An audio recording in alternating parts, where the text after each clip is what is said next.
Questa mattina Fabio Godino, 62 anni, è comparso in tribunale a Venezia dopo essere stato arrestato ieri dai carabinieri.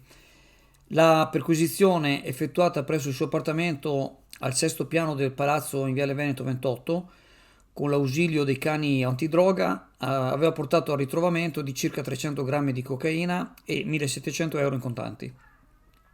Il giudice dottoressa Francesca Zancà, ha convalidato l'arresto e la prima udienza del processo è stata fissata per il 1° di giugno.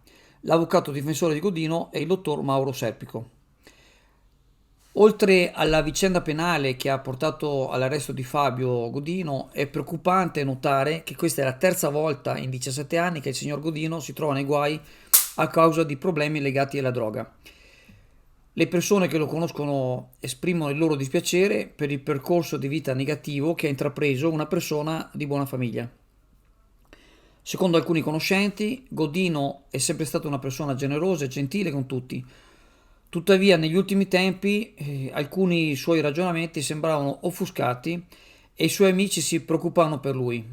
Alcuni riferiscono di seri problemi familiari e una percezione della realtà alterata.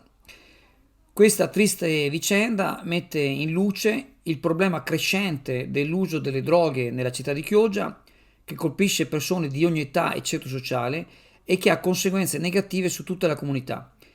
Chi spaccia ha la responsabilità di rovinare tante famiglie. Forse si dovrebbe ricorrere al carcere con maggior severità.